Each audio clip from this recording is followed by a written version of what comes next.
very warm welcome to all of you. Welcome to Teaching पाठशाला and it's me your educator ज्योति. आज के video में हम बात करने वाले हैं कुछ टाइप के पेरिफेरल प्रोटीन्स के बारे में. ऑलरेडी मेरे चैनल पे बहुत से वीडियोस अवेलेबल है सेल बायोलॉजी से रिलेटेड. तो जो लास्ट वीडियो था उसमें मैंने आपको टाइप्स बताए थे, that is peripheral and integral protein का जो टाइप्स था वो मैंने बताया था. साथ साथ में कुछ मैंने एग्जांपल्स बताए थे. तो आप लोगों को मैंने ये मेंशन किया था कि कुछ प्रोटीन्स ऐसे हैं जिसका डिटेल आप लोग रेडी कर लीजिएगा. बट स्टूडेंट्स कह रहे थे कि उनको अप्रोप्रिएट नोट्स नहीं मिल रहे हैं रेडी करने के लिए. सो आई थॉट कि मैं इस पर एक छोटा सा वीडियो बना देती हूँ, दैट इज़ पेरिफेरल प्रोटीन्स पे. तो सबसे पहले गाइज अगर हम नॉर्मली थोड़ा सा समराइज़ करूँगी मैं कि प्लाज्मा मेम्ब्रेन की जब हम बात करते हैं, ओके, अगर मैं प्लाज्मा मेम्ब्रेन की बात करती हूँ तो प्लाज्मा मेम्ब्रेन के जो कंपोनेंट्स होते हैं वो होते हैं दैट इज़ लिपिड्स पाए जाते हैं. ठीक है, लिपिड्स पाए जाते हैं, कार्बोहाइड्रेट्स पाए जाते हैं, एज वेल एज प्रोटीन्स पाया जाता है. ठीक है, जिनमें से लिपिड्स का पोर्शन मैं ऑलरेडी डील करवा चुकी हूँ. कार्बोहाइड्रेट का पोर्शन काफ़ी जल्द जो है मैं अपलोड करूँगी.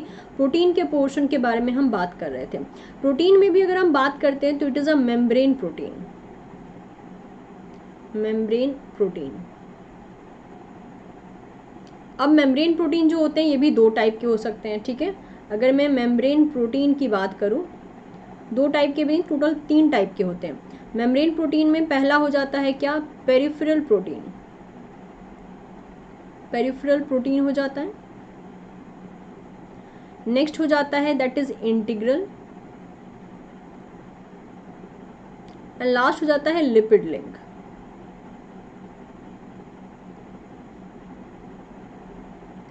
तो मैं already peripheral as well as जो इंटीग्रल पोर्शन है उसको मैं ऑलरेडी प्रीवियस वीडियो में डील करवा चुकी हूँ. तो आप चाहें तो रिकॉर्डिंग देख सकते हैं, टीचिंग पाठशाला पे ही आपको मिल जाएगी. तो मैं थोड़ा सा छोटा सा करके मैं एक बार बता देती हूँ कि पेरिफेरल और इंटीग्रल प्रोटीन का मतलब क्या होता है. अगर मैं सपोज करती हूँ this is a plasma membrane. ठीक है, अगर यहाँ पे कोई प्रोटीन है, ये जो पोर्शन होता है प्लाज्मा मेम्ब्रेन का ये होता है हाइड्रोफोबिक, राइट, हाइड्रोफोबिक रीजन होता है. और ये वाला एरिया जो होता है दैट इज हाइड्रोफिलिक होता है, और इधर वाला एरिया भी हाइड्रोफिलिक होता है. तो जब हम बात करते हैं मेम्ब्रेन प्रोटीन पे, यानी मेम्ब्रेन पे कितने टाइप के प्रोटीन पाए जाते हैं, तो उनमें से एक टाइप आता है that is the integral protein. तो अगर इंटीग्रल प्रोटीन की बात करते हैं तो इंटीग्रल प्रोटीन में एक सेक्शन होता है जिसको कि मैं यहाँ पे शेड आउट कर रही हूँ. ये सेक्शन इंटीग्रल प्रोटीन में क्या माना जाता है, दैट इज हाइड्रोफोबिक माना जाता है, क्योंकि as because it is interacting with the tail of that is phospholipid, जिसकी वजह से इधर वाले जो पोर्शन होते हैं ये तो हाइड्रोफोबिक होते ही हैं, लेकिन प्रोटीन का ऐसा पार्ट जो कि इससे इंटरेक्ट कर रहा है उसका खुद का भी हाइड्रोफोबिक होना ज़रूरी है. तो इंटीग्रल प्रोटीन वो प्रोटीन होते हैं जो कि जिनके पास ट्रांस मेम्ब्रेन डोमेन होता है और वो लिपिड बाइलेयर में पूरा का पूरा एम्बेड होते हैं, यानी उनके पास ऐसा पोर्शन होता है जो लिपिड बाइलेयर से इंटरेक्ट कर रहा होता है. इनको हम कहते हैं that is the integral membrane protein. अब ये जो इंटीग्रल मेम्ब्रेन प्रोटीन है इनका अपना भी सेक्शन है, जैसे कि ये वाला सेक्शन होता है दैट इज़ हाइड्रोफिलिक होता है, क्योंकि ये हाइड्रोफिलिक एरिया में प्रेजेंट होता है. ये वाला पोर्शन हाइड्रोफोबिक होता है, राइट, और अगेन ये वाला पोर्शन जो होता है वो है हाइड्रोफिलिक. तो ये तो हो गई इंटीग्रल मेम्ब्रेन प्रोटीन की बात, जो कि इंटीग्रेटेड होते हैं, मतलब कि अंदर की तरफ एम्बेड होते हैं. फिर एक आता है टाइप जिसे हम बोलते हैं पेरिफेरल. पेरिफेरल, पेरी का मतलब ही होता है दैट इज पेरीफ्री पे होना, यानी किनारे में होना. तो जो पेरिफेरल प्रोटीन होते हैं वो एक्चुअल में लिपिड बाइलेयर का जो हाइड्रोफोबिक एरिया होता है उससे उतना इंटरेक्ट नहीं करते हैं. वो या तो क्या रहते हैं, या तो वो इधर रहेंगे, राइट. अगर मैं मान लेती हूँ ये लिपिड बाइलेयर है, ये है क्या, non cytosolic area, non cytosolic area है, और ये साइटोसोलिक एरिया है. ठीक है, तो या तो वो नॉन साइटोसोलिक एरिया में रह सकते हैं पेरिफेरल प्रोटीन, या फिर साइटोसोलिक एरिया में रह सकते हैं. तो वो पूरा का पूरा इंटरेक्ट नहीं करते हैं हाइड्रोफोबिक रीजन से, और पेरीफ्री में होते हैं यानी किनारे में होते हैं. इसी को हम बोलते हैं peripheral membrane protein. And as because ये दोनों के दोनों प्रोटीन मेम्ब्रेन पे प्रेजेंट रहते हैं, इसलिए हम उसको बोलते हैं मेम्ब्रेन प्रोटीन. तो इसी के बारे में आज मैं बात करने वाली हूँ. मेनली पेरिफेरल प्रोटीन के जो टाइप्स थे जो कि मैंने आपको बताया था लास्ट क्लास में, दैट इज स्पेक्ट्रिन एंड एनकाइरिन। ये दोनों ही प्रेजेंट होते हैं आरबीसी के प्लाज्मा मेम्ब्रेन पे। उसके बारे में छोटे छोटे से डिटेल्स के बारे में हम बात करेंगे। उम्मीद करती हूँ आपको एक जिस्ट मिल गया होगा कि प्रीवियस वीडियो हमने क्या पढ़ा था और इस वीडियो में हम क्या पढ़ रहे हैं, ठीक है। तो इस पर्टिकुलर वीडियो का जो हमारा फोकस होगा वो होगा peripheral membrane protein. Next video में मैं इंटीग्रेटेड मेम्ब्रेन प्रोटीन के बारे में बात करूंगी, इंटीग्रल मेम्ब्रेन प्रोटीन के बारे में, ठीक है। तो चलिए स्टार्ट करते हैं। तो सबसे पहले आता है दैट इज स्पेक्ट्रिन। तो जैसे कि मैंने आपको बताया, स्पेक्ट्रिन जो है ये एक साइटोस्केलेटल प्रोटीन होता है जो कि लाइन करके रखता है intracellular side of a plasma membrane in eukaryotes. अगर नॉर्मली बात करूं इसके स्ट्रक्चर की, तो ये होता है हेट्रोडाइमेरिक प्रोटीन, यानी इसके पास अल्फा सब यूनिट है as well as beta subunit है। ये मिलके क्या बनाते हैं, हेट्रोडाइमेरिक स्ट्रक्चर बनाते हैं।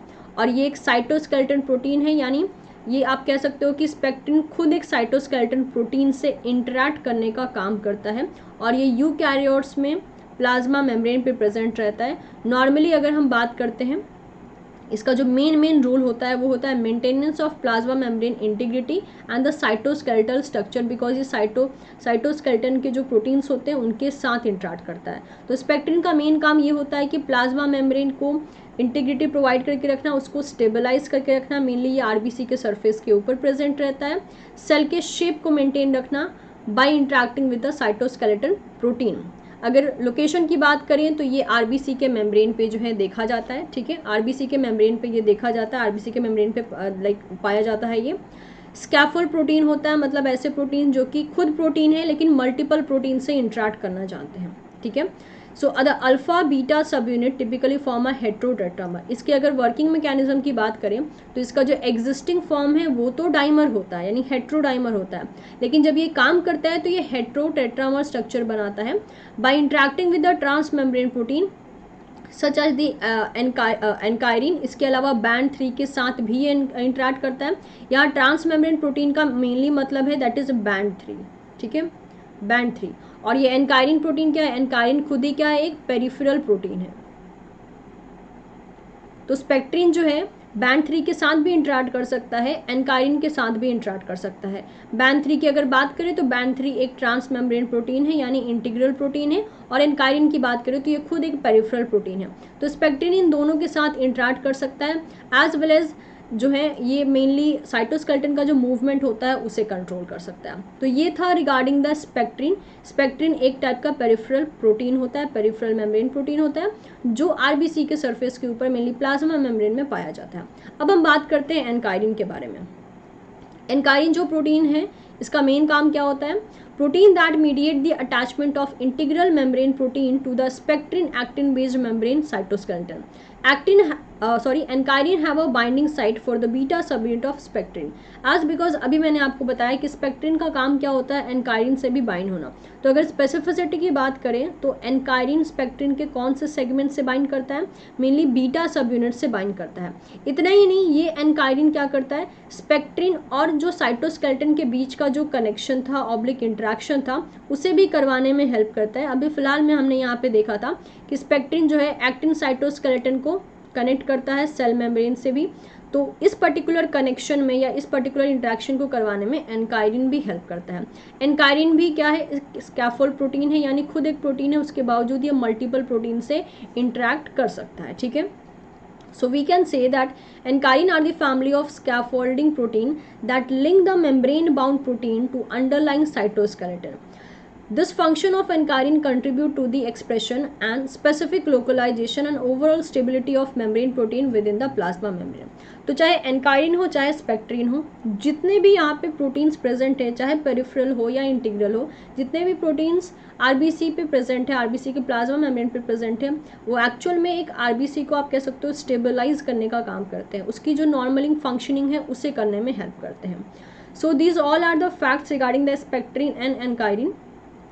जो पर्टिकुलर नोट्स लिया है उसका सोर्स मैंने आपके सामने मेंशन कर दिया, बिकॉज अक्सर बच्चे पूछते हैं मैम कहाँ से पढ़ाया या कहाँ से आपने नोट्स दिया। तो साइंस डायरेक्ट जो आपको एक वहाँ मिल जाएगा, दैट इज़ गूगल पे आप सर्च करेंगे तो मिल जाएगा, आर्टिकल वहाँ पे बहुत अच्छे अच्छे होते हैं, आप वहाँ से देख सकते हैं। ऑल्दो किसी बुक में भी खोजेंगे तो मिल जाएगा, बट बुक में एग्जैक्ट मतलब आपको बहुत सारी बुक्स खोजनी पड़ेंगी, ठीक है, बहुत सारी बुक्स हैं, खोजनी पड़ेंगी, दो चार पॉइंट करके अलग अलग बुक से आप लेंगे, बट वो बहुत ज़्यादा टाइम कंज्यूमिंग हो जाता है। So this all are the facts regarding the peripheral membrane protein. अगले वीडियो में हम बात करेंगे regarding the integral membrane protein. Okay, so thank you so much everyone. Do like and share it with your friends. जो भी आपके friends CSI NET का preparation कर रहे हैं उनके साथ आप टीचिंग पाठशाला की मैक्सिमम से मैक्सिमम वीडियो शेयर कर सकते हैं ताकि उन्हें भी बेनिफिट हो। सो थैंक यू सो मच।